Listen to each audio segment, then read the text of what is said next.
probability. Eventually use tree diagram. Now,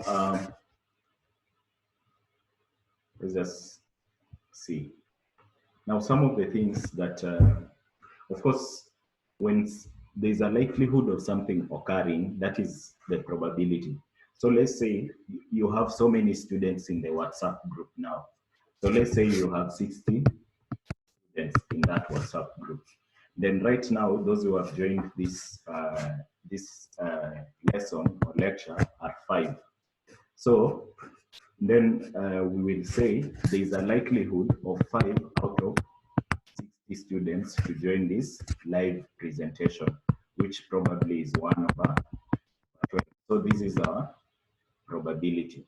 So probability is just a likelihood of an event happening. So it's very important for you to note that. Then experimental. So let's say you decide to listen to Mutahi Kagwe talk about COVID-19. So today, let's say the population is constant. Let's say the population of Kenya is 200 people. Then on day 1, he says 5 people tested positive. On day 2, let's say 7 people. On day 3, let's say 3 people. On day 4, no one tested positive. On day 5, 1 person did, and so on and so forth. So experimental probability, as a student who is now on holiday, you will be able to determine the probability. Let's say on day 1, the probability that patients are positive was 5/200. On day 2, the probability that a patient tests positive is 7/200. On day 3, the probability is what? 3/200. So here, I'm assuming the frequency is the same every day. So I'm assuming the population does not change in Kenya, like 200 the same day, 200 the same day. So that is experimental probability. So number of favorable outcomes over total number of trials. So that's how you get your experimental probability. Number of favorable outcomes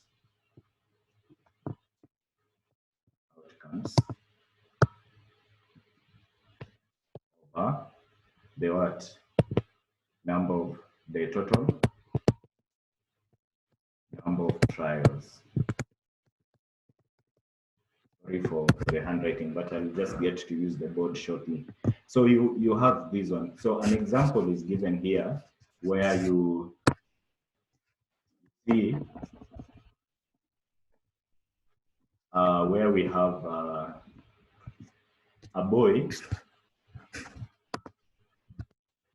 had a fair dice which faces, so a dice faces marked 1 to 6. So he threw these dice up 50 times, and each time he recorded the number of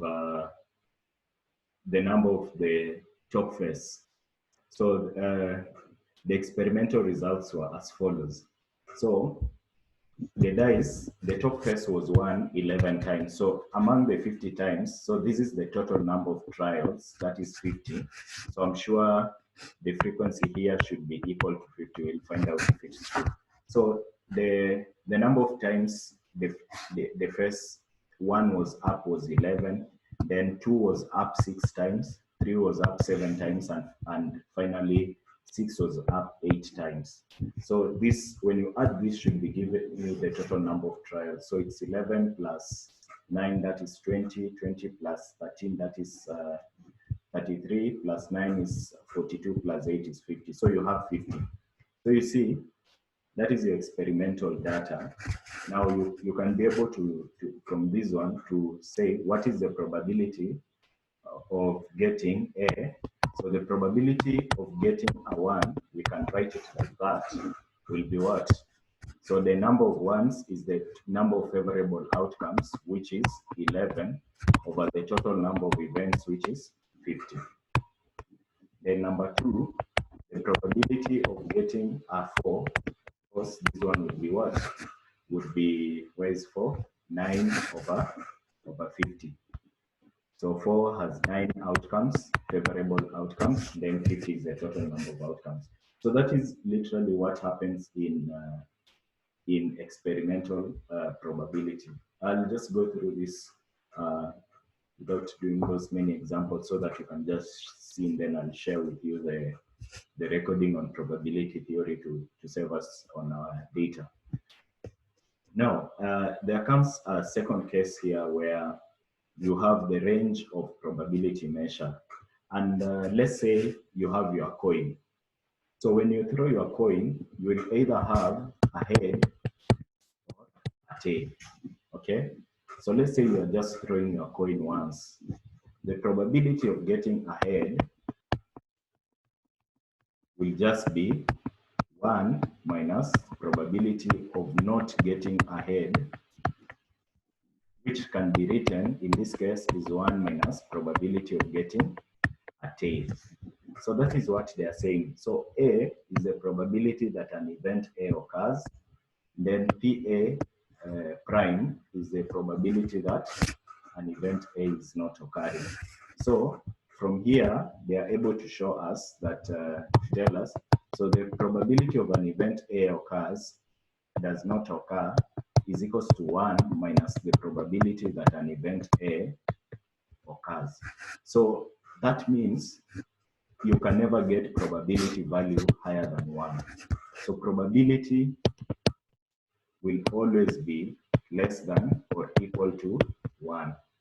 And of course, it can only be greater than or equal to 0. So that is your range of probability. It can only be between 0 and 1. That is the probability range from what we get from this statement. So that's why anything between 0 and 1, of course, can be represented as a fraction, decimal, or percentage.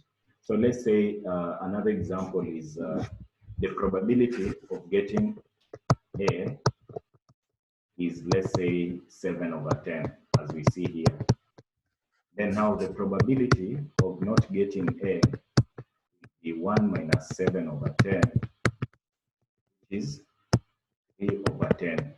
Someone else might decide to write it as 0.3. Another person might decide to write it as 30%. So it doesn't matter what you write there as your probability.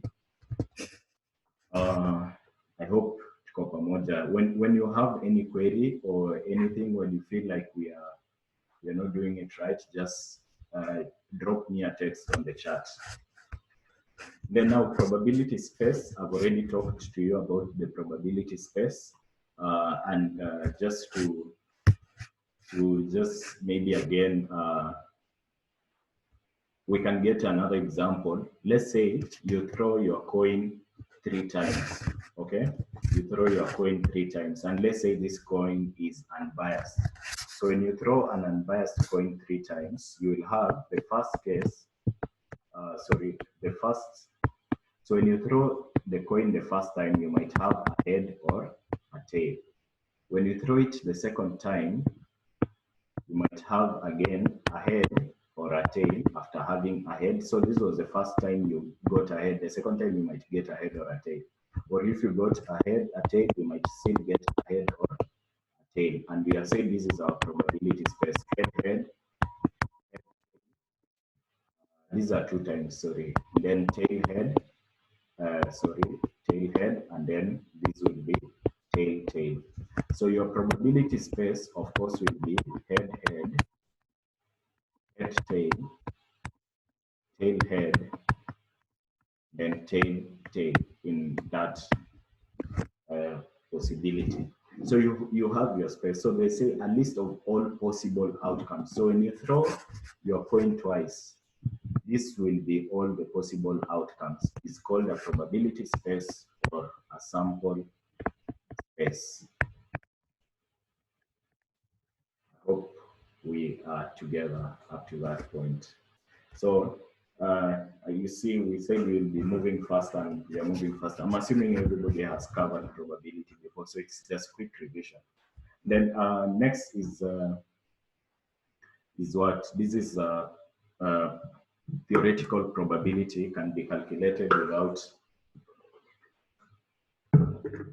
without necessarily using any past experience or doing an experiment. So that is theoretical probability.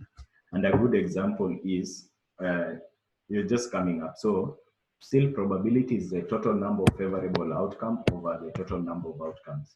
So let's say this guy has five red balls, then four green balls and three blue balls. Now they say, find the probability of picking a blue ball. So all these balls are in one basket. Then they pick a ball at random. So the total number of balls in that basket, of course, is 5 plus 4, that is 9 plus 3 is 12. So the probability of picking a blue ball, we have 10 minutes, so I hope we don't. So the probability of picking a blue ball, what is, how many blue balls do we have? It's 3 over 12. Someone can write it in a simplified version, 1 over 4. Oh, someone is trying to attack my screen. Stop it. Is 1 over 4. Who is that?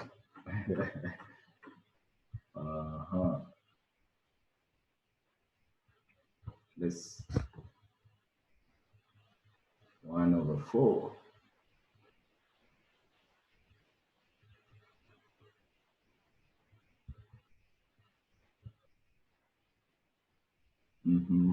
I'm trying to check who is. Let me just do that. Yeah, that will be better. So I've disabled person trying to control our screen.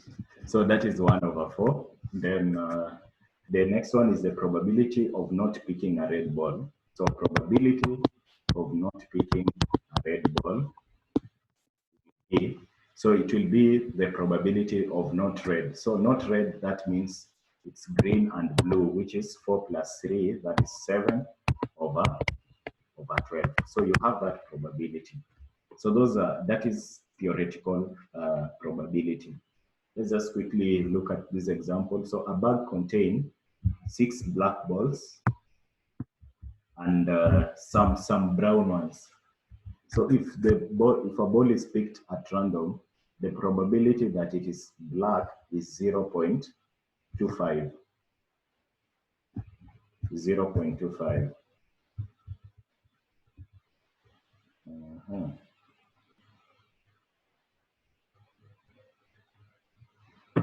I want to know who this is trying to.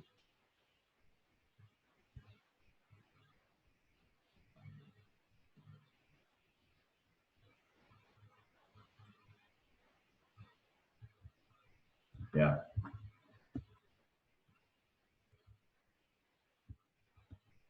Okay, sorry for that.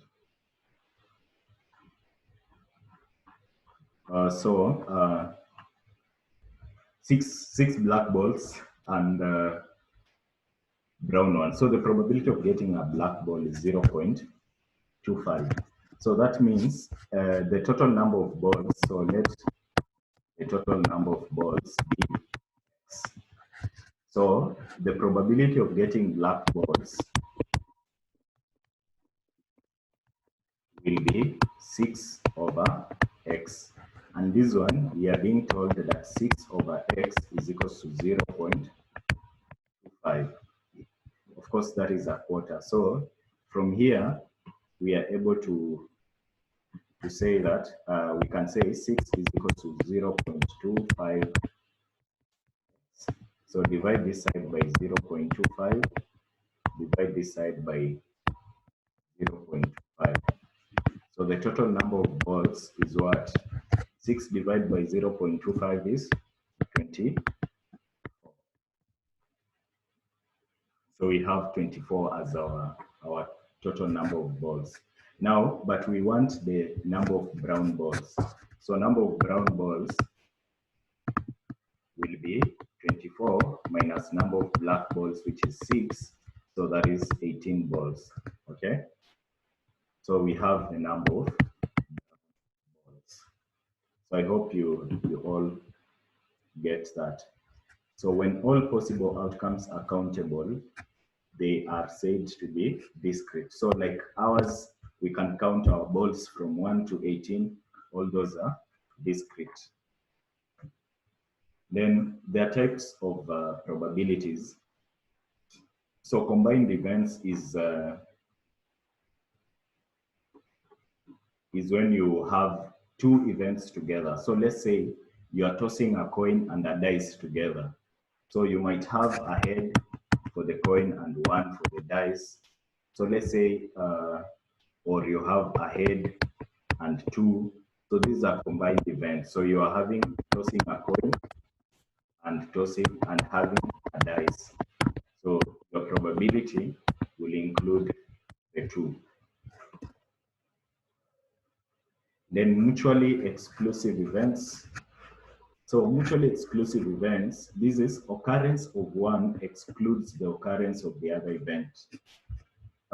Take note of that. Occurrence of one event excludes the occurrence of the other event, or occurrence of one event depends on occurrence of the other. So a good example is if you toss a coin, if you get a head, you will not get a tail. Okay? So you can only get a head or you can get a tail. So that is why we use the word or. So when you toss a coin, you can either have head or tail. Then this one is equated to addition. So probability of having a head is a half for an unbiased coin plus a half for a tail, which is 1. So the total probability, of course, is 1. So you cannot have a head and a tail together when you toss a coin once. You can either have a head. If you have a head, that means you will not have a tail. That is what happens. So that is for mutually exclusive events, we have probability of A or B given by probability of A plus probability of B. Then independent events, these ones, they say two events are independent if occurrence of A does not influence the occurrence of B and vice versa. Let's say you toss, let me use another example. Yeah, or let's just use the coin. So let's say you toss a coin once. So the first time you toss it, it can be a head or a tail. But when you toss it the second time, it can still be a head or a tail. So this second event is so independent from the first one. So the first one does not determine whether the second one is a head or a tail. But this is, of course, probably not the best example. So like, so here you will have the probability of A just being, you multiply their probabilities of A and probability of B. So that is mutually independent events by multiplication. And I hope we are on together. If I'm too fast, kindly say, then that's okay. So a coin is tossed twice. Then what is the probability of getting a tail in both times? Okay, so the probability of getting a tail the first time and the second time is not related. So the first time you can get a head or a tail. The second time you can get a head or a tail. So the probability of getting a tail and a tail for the second time, of course, will be probability of tail times probability of tail. So it is a half times a half. That gives us 1 over 4. So you have that. And of course, this one can be solved using trees. So you have the first time you toss a coin, it's head or tail. Then the second time you toss it, it's head or tail. So they want the probability of getting a tail and a tail. So this is a half, this is a half. Half times a half, that would be a quarter. So those are some of the things that you need to be very keen in probability theory. Then a boy throws a fair coin and a regular tetrahedron with its 4 faces. So tetra is 4. 1, 2, 3, 4. So find the probability that he gets a 3 on the tetrahedron and a head on the coin. Okay? So, and the good thing with this, some of these questions, you just get your keywords. So some of them, they have given you like a way to sort them out. So that will give you the probability, of course, from the coin, the probability of getting a head, if it's unbiased, it's a half. Then the tetrahedron has 4 sides. So the probability of getting a 3 is 1 over 3. So because you can only get 1, 3. So this